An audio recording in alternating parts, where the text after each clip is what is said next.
欢迎乡亲继续收看《华视台语新闻杂志》。2020年，新冠病毒起作乱，让全世界拢来经历一场疫情的风暴。台湾防疫成果受到肯定，其中一个关键，就是17年前的抗 SARS 之战。当年这个 SARS 的疫情，全台湾有346个人确诊，73个人死亡，经济损失高达395亿。这是台湾史上未当放袂记的伤痛，嘛是咱学到惨烈但是宝贵的一课。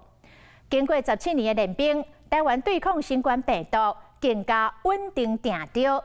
华视新闻杂志制作的《疫战撑苏17年》的专题，得到2020年医疗报道奖的优胜。咱个做伙来回看这个精彩的报道。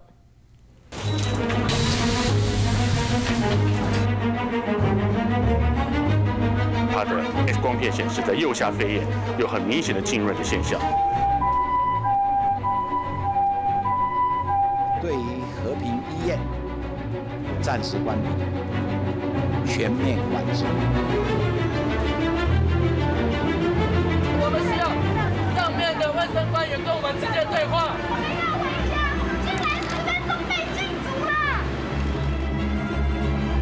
2003年春天，台湾发生严重急性呼吸道症候群 SARS。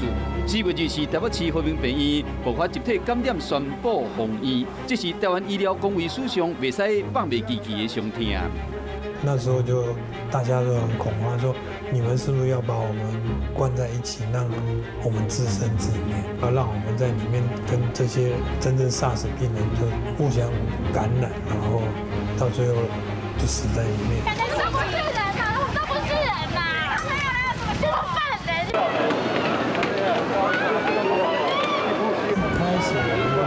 外科口罩啊，还有一个隔离衣啊。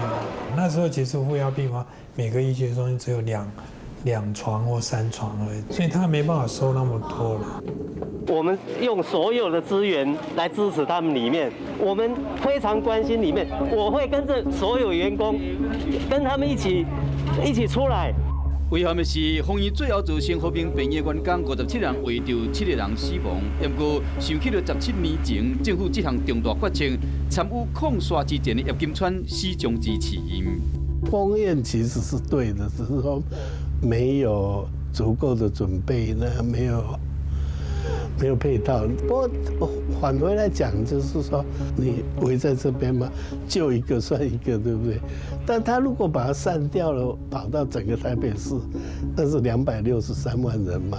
这一次整个国家的防疫的战略是不一样的啊。那过去呢，我们所在的这个和平院区呢，它永远是第一线，永远要随时战备的任务，那它也持续的达成了。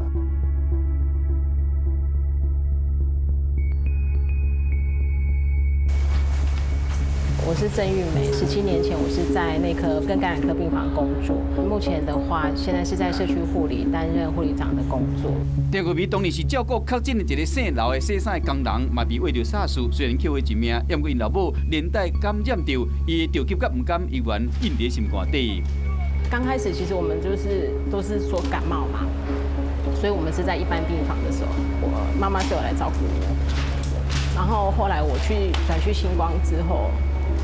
结果他还打来跟我说他发烧，然后就跟我主治医师说，就是可不可以把妈妈就是送来医院这样子。无惊最后健康出院，不过郑玉梅因为大量使用类固醇来治疗，致使讲小病髋关节歹去换人工的髋关节。2005年，伊离开病房，转做社区护理。一直到2020年，又回到防疫前线。我那时候主任就有在群组说，是不是希望我们？ 可以多点人来，后来我就第一个回给他这样子。有一个同学就直接跟我讲说，我护理长17年前遇过 SARS， 他都进去了，那我们有什么好怕的这样子？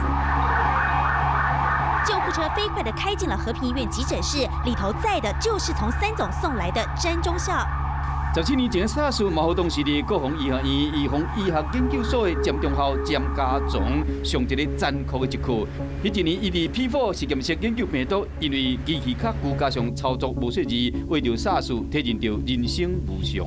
我的人生一直很顺，那是我最大的一次，最早的一次，觉得人生最无奈的一个时候。其实我只是跟我爸讲说，我晚上要插管了，爸，我晚上要插管了。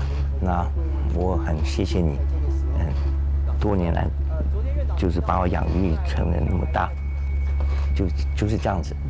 那你痛苦的是说，你可能讲这个时候你就听到，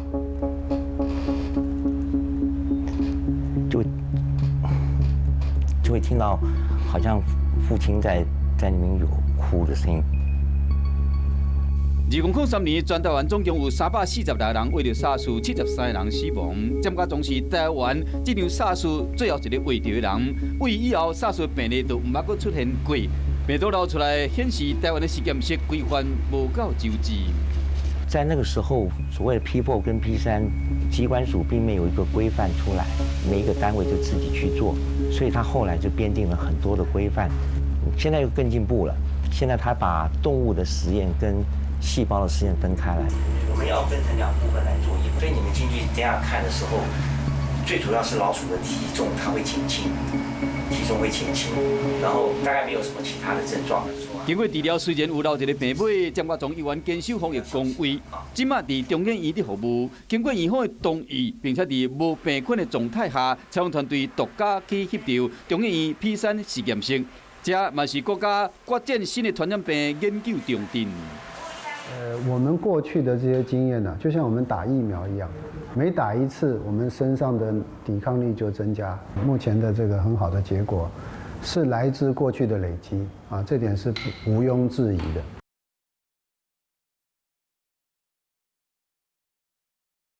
个案于2月15日晚间因肺炎合并败血症死亡。首次的社区感染以及武汉肺炎死亡的病例，武汉肺炎零死亡被打破，台湾更出现首例武汉肺炎死亡病例，第1例死亡病例出现在周末。白牌车司机染病身亡，周边社区扩大消毒。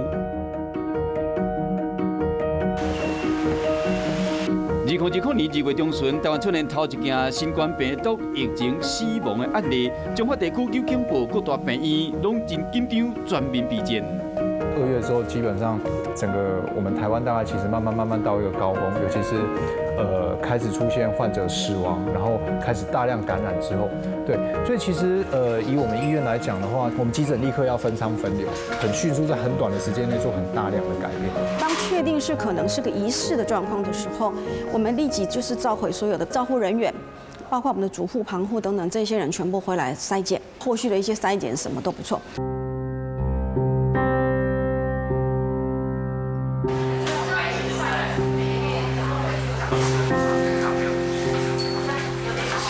93病房是专门收治确诊病患的负压隔离病房，为1月份疫情在台湾爆发到今嘛，才已经收治未少的确诊案例。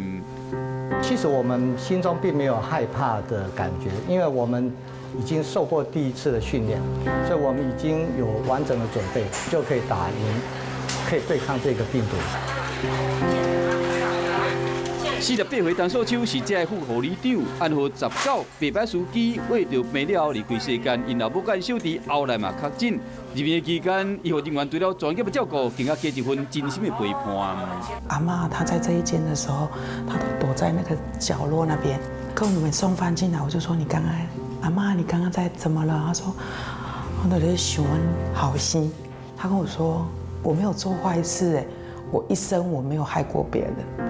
为什么我吃一个团圆饭我就中了？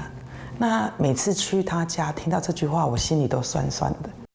现在下了班啊，我要去关心阿嬷，再去阿嬷家关心一下。那同事也有送一些营养补充品要去给他们。阿嬷我来呀！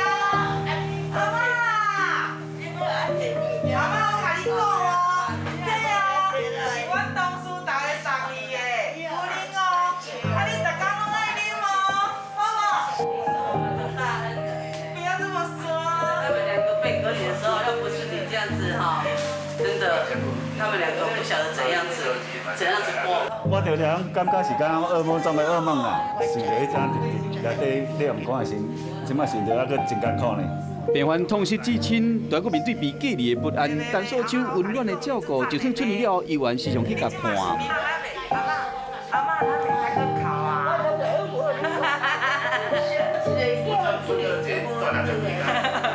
阿妈，你看我大家拢来陪你呢。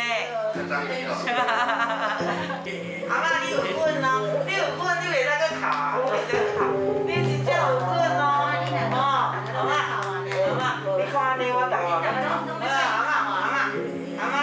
阿妈，你做好个呢，真的哦，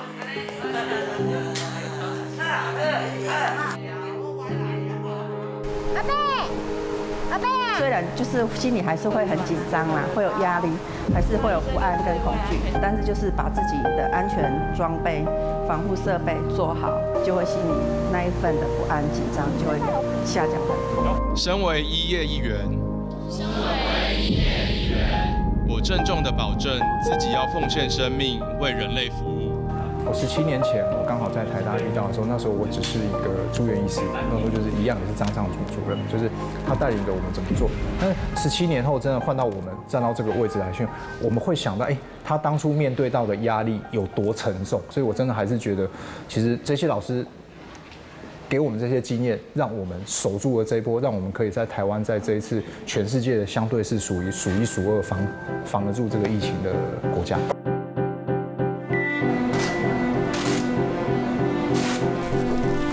上一次的疫战让我们学到了惨痛的一个教训，就是你没有做好准备，一旦发生这样的疫病流行，在不只是造成了生命财产的一些损失，甚至整个国家的经济都受到很大的影响了哈，所以才会有后来讲的17年来持续的这样的一个准备。这一次的武汉肺炎是发生在2003年的话，那绝对不是像当年那么简单就控制完毕了哈，可能会更惨痛。没有白走，这17年其实我们是因为有17年前的经验，而且每年都有在演练，所以2020这一年刚好是验证我们到底有没有做到的一个好机会。那确实证实了我们是已经做到。